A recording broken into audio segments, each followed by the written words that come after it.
Saracay Televisión, siempre dialogando con los protagonistas de la noticia. Y en esta ocasión, en el ámbito político, tenemos la presencia de Paul Carrasco, una figura a nivel nacional que lidera precisamente el movimiento Juntos Podemos. Hemos invitado a Paul, y gracias a su presencia acá en Saracay Televisión, para conocer cómo están las perspectivas político-electorales, toda vez que 2020 es un año de pre-campaña. En febrero del 2021 son las elecciones presidenciales y también para elegir asambleístas. Así que 2020 ya es un año, una antesala, diríamos, de esta campaña electoral. Bienvenido. Muchísimas gracias. Un saludo a toda la ciudadanía que hace Santo Domingo de los Sáchilas, a todos estos hombres y mujeres de esta linda tierra que apoyan al desarrollo del Ecuador. A ver, yo creo que hay que empezar siempre analizando, antes del análisis político, el análisis de la situación del Ecuador.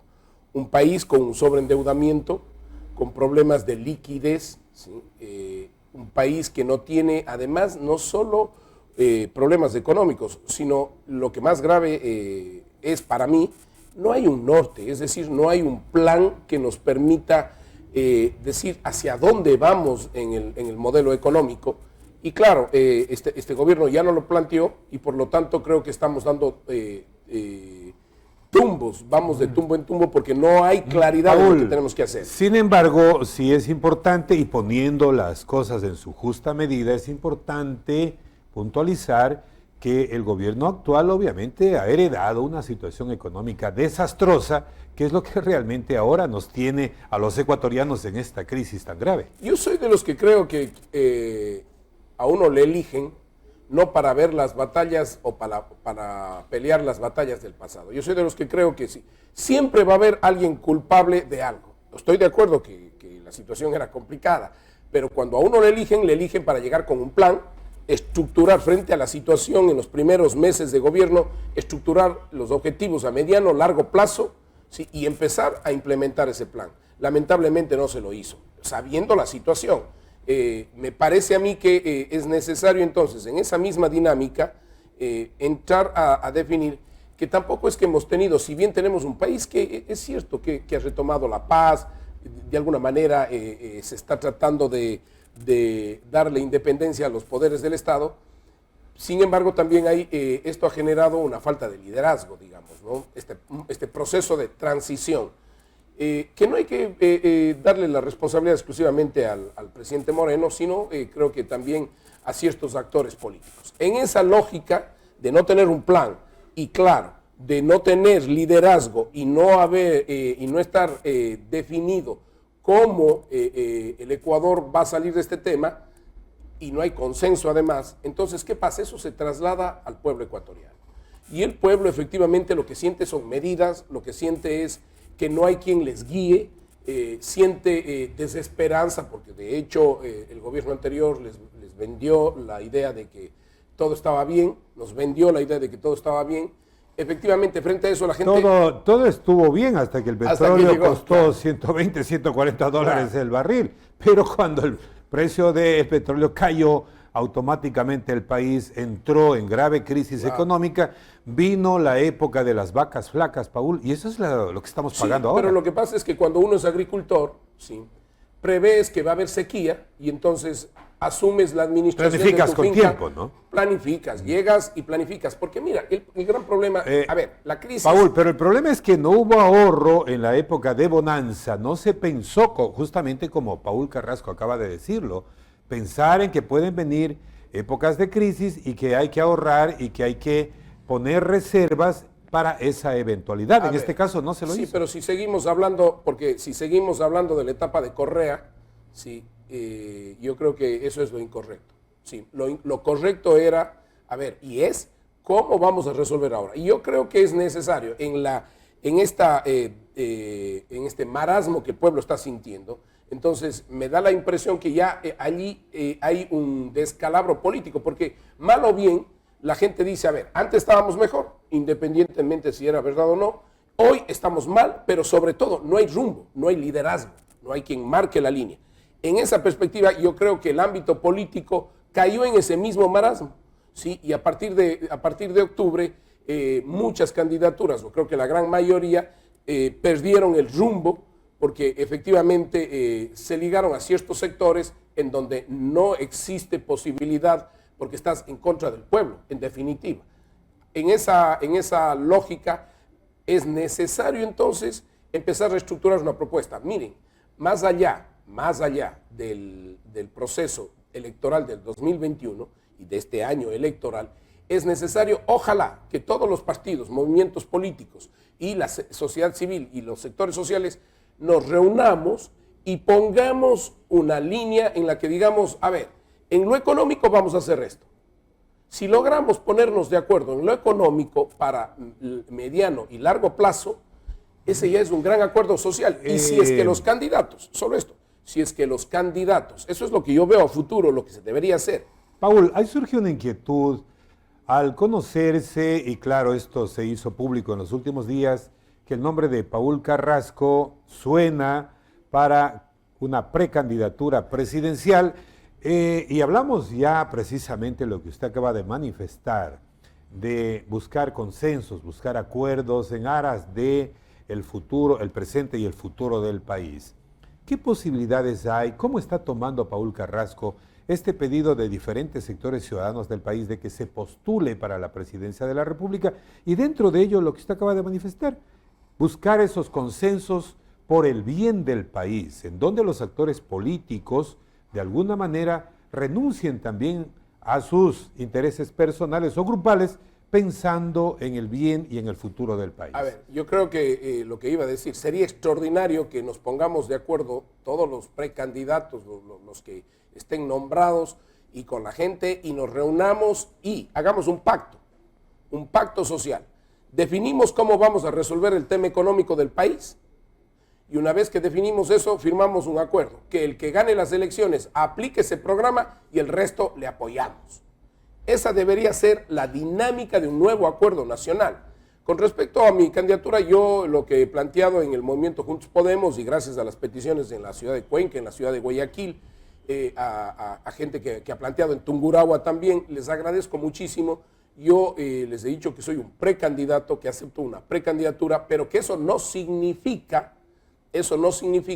que vamos a ir a la candidatura, que hay que ver los procesos y que fundamentalmente creo que es necesario tener claro, ¿sí?, el panorama tanto político como económico, y en lo político el tema de la gobernabilidad. Ahora, sí es necesario también definir que hay que cambiar el estilo. A ver, siempre tiene la culpa, ¿sí? La culpa es de la vaca. ¿Sí? Tú que sí, no, has leído el libro, claro, ¿no? Por supuesto. Sí, la culpa es de la vaca. No, señores. A ver, llega un presidente y la culpa la tiene el de atrás del de atrás. Nosotros creemos que eso ya basta. Todos tienen la culpa. Siempre va a tener alguien la culpa. Pero tampoco vemos lo bueno. Yo creo que hay que escoger el momento, digamos, determinar el momento, y quienes estemos para administrar un Estado o un país, ya no podemos quejarnos si no estamos para resolver los problemas. Y necesitamos llegar con soluciones. No nos podemos pasar 4 años, pero es que esa es una barbaridad.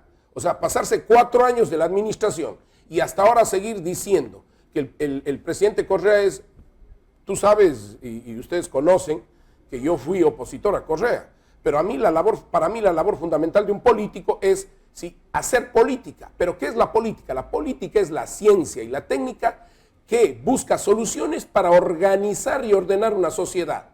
Por lo tanto, cuando uno llega a un gobierno, tiene que poner la línea base, así es la situación y cómo voy a resolver los problemas. Y además, no se pueden resolver todos. Es necesario desarrollar un gran proceso de participación ciudadana a través de asambleas, de parlamentos ciudadanos y de consulta para priorizar. Paul, en el tema de las ideologías se habla de que, bueno, y este es un comentario que se lo escucha en la mayor parte de la población, que el país necesita un nuevo gobierno a partir de mayo de 2021, en donde sea un gobierno que propicie los emprendimientos, que apoye a la empresa privada, que se ayude a generar fuentes de empleo. El país necesita realmente crear fuentes de empleo, que atraiga inversiones extranjeras.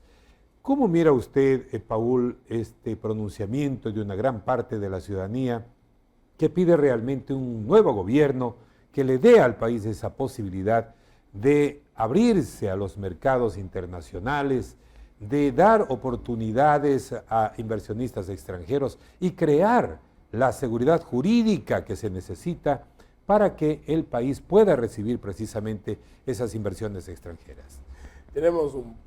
Mientras te escucho, estaba pensando y decía, ¿por dónde empiezo? Porque tenemos un plan amplio, pero lo voy a decir concretamente. A ver, primero, tiene que haber un plan de reordenamiento productivo. Es decir, Santo Domingo, 2, 3 productos y nos dedicamos a tomar medidas para fortalecer eso.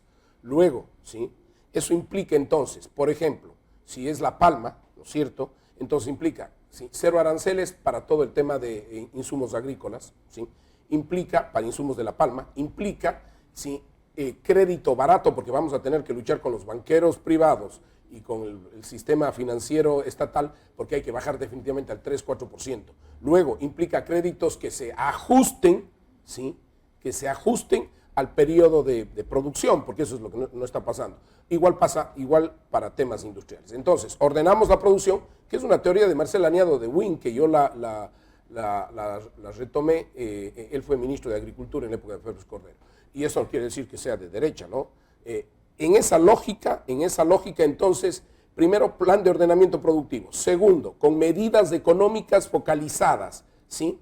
Luego, necesitamos hacer una reestructuración, si quieres, financiera del país. Y entonces yo sí creo, uno, banca extranjera que tiene que ingresar al país, definitivamente para darle liquidez. Segundo, y además para competir con la banca nacional y lograr que se bajen las tasas de interés, porque, Paul, que los intereses en el Ecuador lleguen a costar 4 o 5% como máximo, eso sería formidable, sería magnífico. Mira, es imposible. Eso sería realmente lo que mucha gente dice, ¿por qué si un crédito en Estados Unidos se paga 4% de interés anual, ¿por qué aquí se paga 14, 15, 18, hasta 20%? Pero además es imposible producir con tasas para microcréditos con el 26%.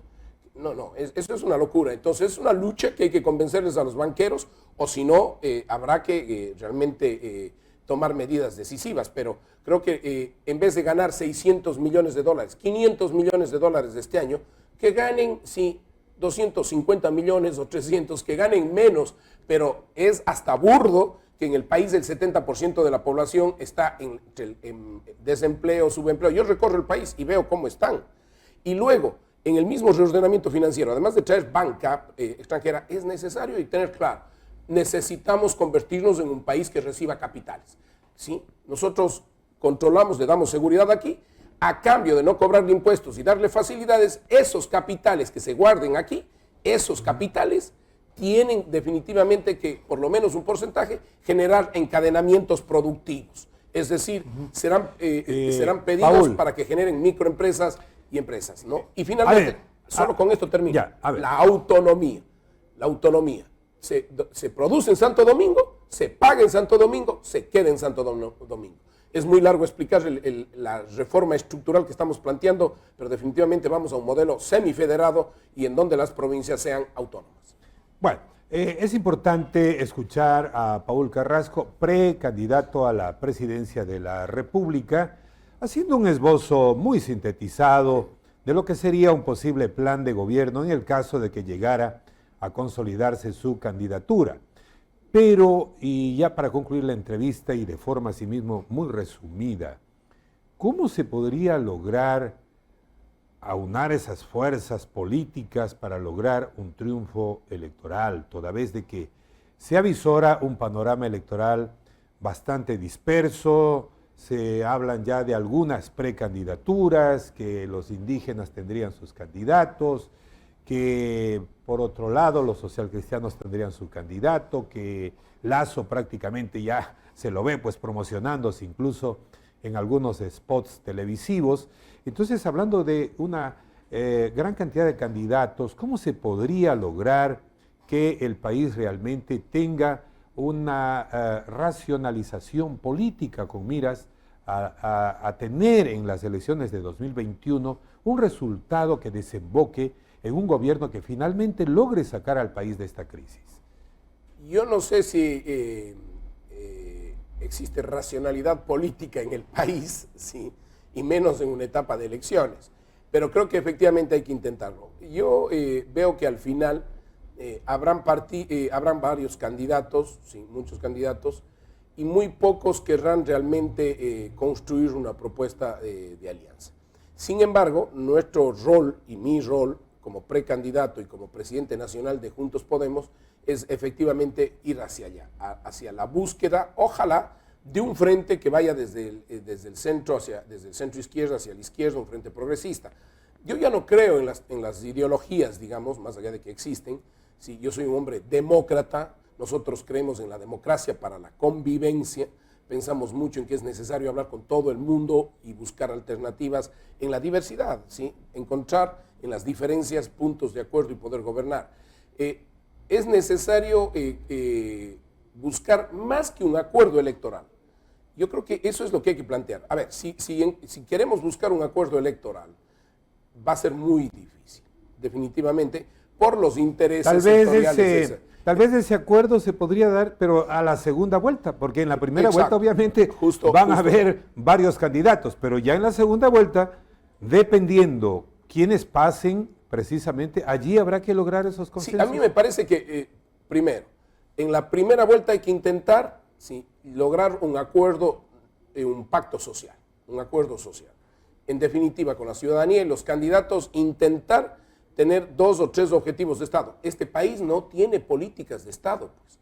No hay políticas públicas de Estado, sí, sobre todo en el tema económico, a mediano y largo plazo. Entonces, cada 2, 3 años, 4 años cambiamos y no tenemos el rumbo. Es necesario darle el rumbo. Y en la segunda vuelta aprovechar precisamente para que se armen bloques, ¿sí? Y además definir políticas que nos den rumbo. Ese es el momento clave que creo que hay que darle. A mí más me preocupa, más que la cantidad de candidatos, es que llegue el próximo y tenga la seguridad que le echará toda la responsabilidad al señor presidente Lenin. Llegaremos 4 años más, le echaremos la culpa a Lenin y le echaremos la culpa a Correa. Entonces ya no, en 4 años más ya no es 1, sino ya serán 2. Y el tercero que venga luego, igual. Eso no puede pasar. Primero, quienes nos hemos preparado en política, estamos para darle esperanza a la ciudadanía, porque yo creo que sí hay, para cambiar el esquema del discurso y decirle, a ver, vamos para adelante y sobre todo, para resolver problemas. Paul Carrasco, precandidato a la presidencia de la República, nos acompañó aquí en el set de Saracay Noticias.